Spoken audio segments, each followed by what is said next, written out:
If you're over 50 and want to increase your core functional strength, then watch this video.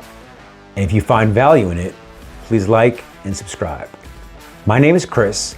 I'll be 54 this March, and I've been strength training pretty much my entire adult life. So what is functional strength? Functional strength is your ability to perform real-life, everyday movements with ease.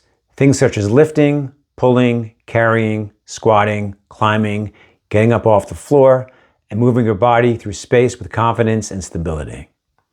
In this video, I'll be sharing with you invaluable information on what you can do immediately to get started on your journey in increasing your core functional strength. Important disclaimer. The information I'll be sharing reflects my personal experience only and is intended for general educational purposes. It is not medical advice.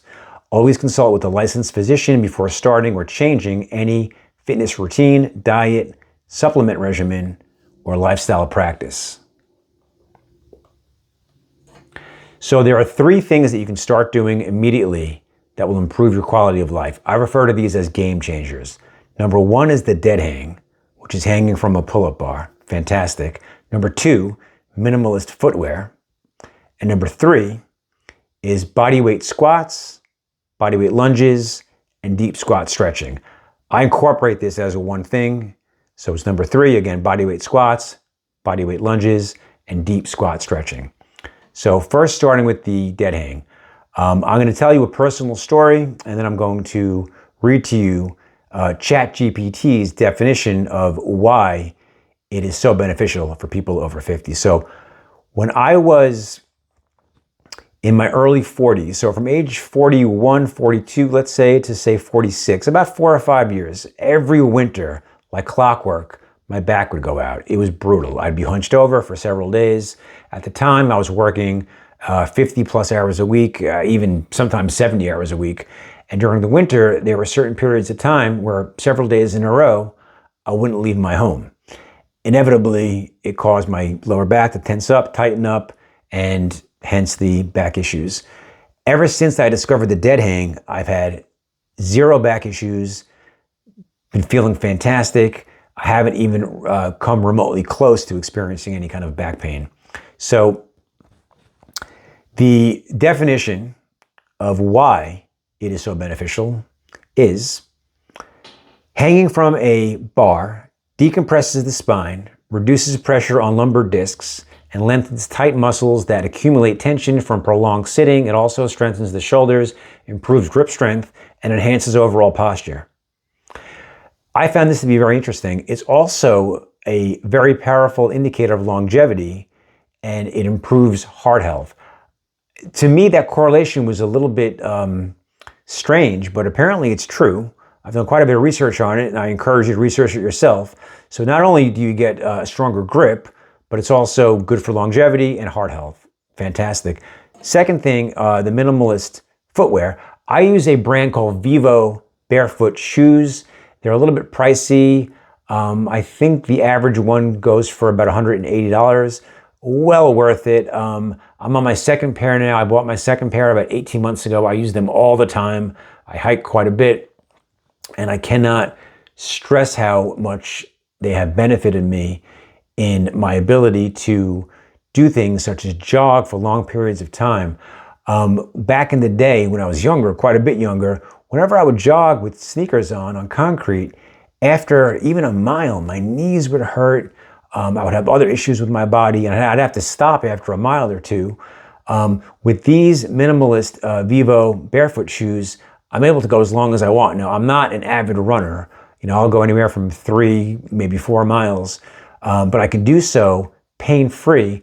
And when I finish my workout, my jog, and I usually jog, trails in woods as I'm hiking, not only are my knees not in pain, but they actually feel stronger. It's incredible. So the definition as to why they are beneficial for people over 50, according to ChatGPT, is minimalist shoes for people over 50 strengthen the small stabilizing muscles in your feet and ankles, improve balance, promote better posture, and encourage natural gait mechanics, gait spelled G-A-I-T. Over time, this reduces knee stress, enhances foot mobility, and supports long-term joint health. Right in line with my personal experience. I'm not promoting these, but I highly recommend this to anybody over 50 that's going to embark on a new fitness routine, which requires movement, walking, running, jogging.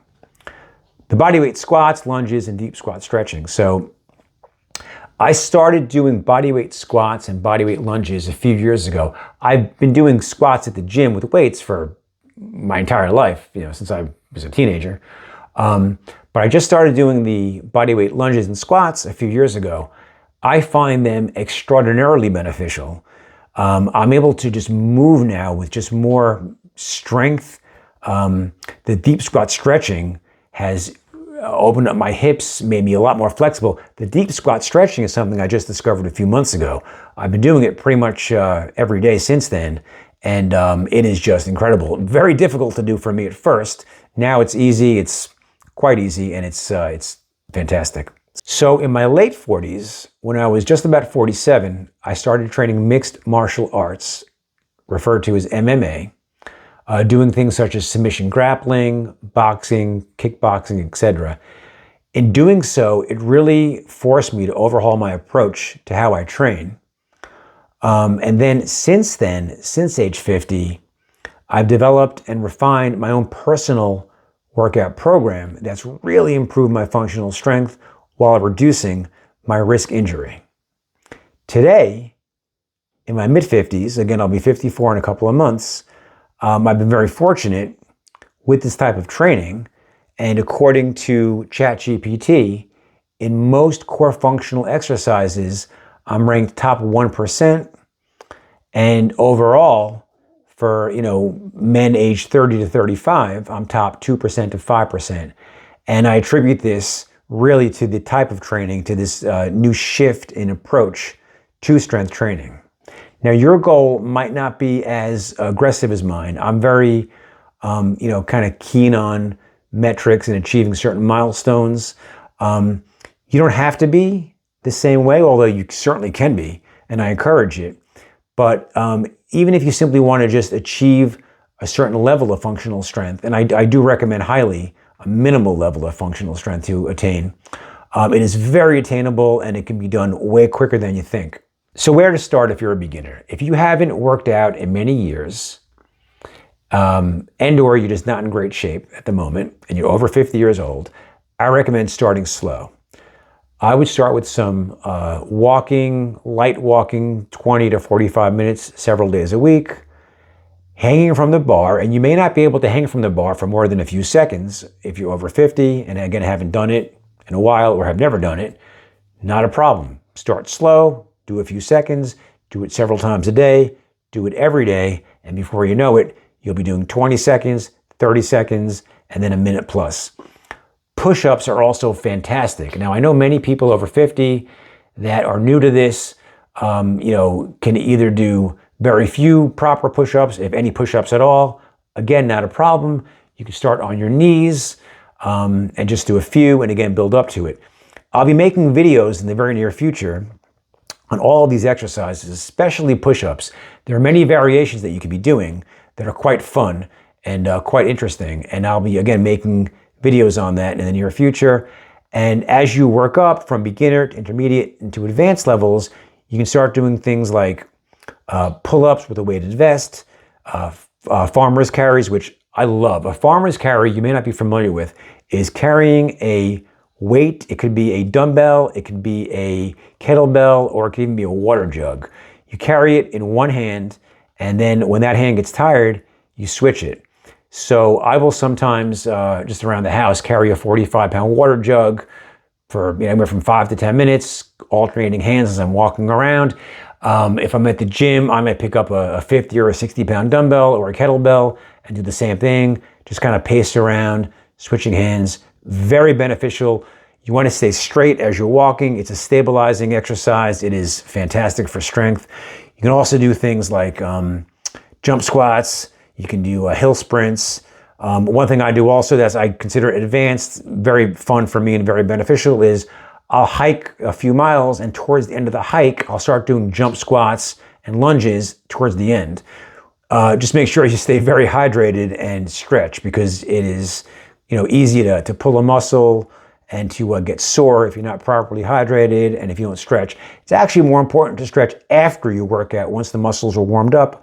I do both. I do a slight warm up before I start embarking on an exercise, and when I finish, I do some really deep stretching. And again, I'll be making videos in the future on these things. I'll be making videos not only on some of these movements and exercises, but also on the stretching and the nutrition, which is really important. If you're interested in one-on-one personalized coaching via Zoom or phone, then please click on the link below to schedule a consultation. If you only consult with me one time, you'll find tremendous value in it, or if you decide to come back a few times and discuss your progress, that's fine too. And again, you'll find the link in there.